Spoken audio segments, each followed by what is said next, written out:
Hello and welcome to the Cubbears fan report for July the 22nd, 2024. Well, the Cubs won in dramatic fashion with a walk-off walk in the 10th inning to hold off the Arizona Diamondbacks and prevent them from sweeping the series. The Cubs needed to come out of the gates hot, and I thought they were going to get swept. They were losing 1-0 going into the ninth, and Nico Hoerner got the scoring started with a double down the right field line. He just hits the ball where it's pitched. He has a great technique for hitting. And he's got a quick bat, and he got it between first base and the first baseman and got to second, was advanced to third base. And Seiya Suzuki drove him in with a base hit up the middle from third. And the Cubs got to the 10th inning to make it 1-1. Hector Neris pitched in the 10th and got the win. He's pitched 8 straight scoreless outings. So all of a sudden, he's starting to straighten some stuff out, and he's starting to look like a reliable closer that they need. The way it started, though, Shota Imanaga, coming off his all-star appearance, struck out 10 hitters, and he looked really sharp.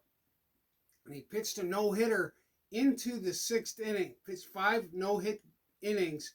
And the Cubs struggled because going into the 9th inning, all they had was an infield hit. I thought it was going to be a sad 1-0 loss.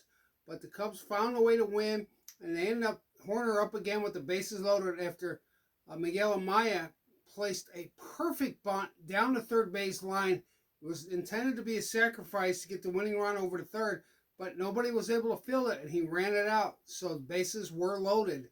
With the loaded bases, a walk to Nico Hoerner because he's not going to swing at anything bad. Everybody's talking about, do you want him to take this pitch? Does he need to take? Does he need to take 2?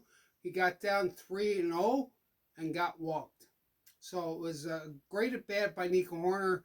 The Cubs are good at times at not chasing, but they just kept hitting the ball at people yesterday. Tonight they'll play against Milwaukee, and that's another big series because they need to win here because they're facing the first place Milwaukee Brewers. Meanwhile, the Bears are in training camp, and no bad news. Nate Davis, who was the free agent guard last year, struggled last year because he had a loss in his family. His mother had passed away, but he looks like he's a full go. Centers Coleman Shelton and Ryan Bates are switching off, centering the ball to Caleb Williams, who's looking really good or better than he did at the rookie mini camp.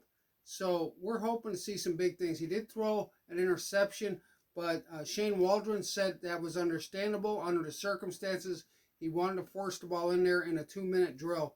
And he's looking good. And Tyson Bagent, I'm told, is also looking good. But there's no major injuries, just little nagging things, but nobody is hurt. And that's a big thing. Getting through training camp with no major injuries.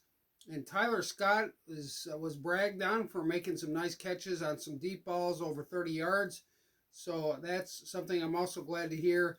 The offensive line is a full go, no major injuries, although the left tackle was held out of some of them. It was a little limited yesterday, but he's going to come back and he's going to do well.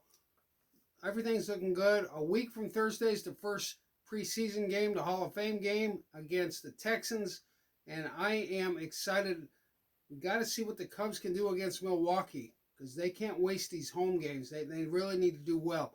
This is the Cubbears fan report. Like and subscribe, and please support my sponsor, the Robin Hood Brewery on Route 25 in Iuka, Mississippi, on the way to Lake Pickwick, because they brew their own beer, and the beer is good. And I like their guy, Dustin. So I'm going to encourage you to support them because I'm going to support them. Come by, stop by. On Thursday night, I like to do karaoke. And I'm not that good of a singer, but the more you drink, the better I sound. And the more you tip, the more they'll let you drink. But always have a designated driver. That's what I'm going to have to say. Have a great day. Enjoy the podcast. Thank you for watching my YouTube channel, the Cubbears Fan Report. And one other thing I want to say, Caleb Williams ends all his press conferences with "the Bears," and I just want that to become. Tom Palacero suggested that they use that on the speaker, like the Vikings use that horn sound when the Vikings do well. They need to do a post of "the Bears" because Caleb Williams. I was just waiting for him to say "Cubbears" because it's the Cubbears fan report, like Dub Bears, only Cubbears. Thank you for watching. Like and subscribe, please.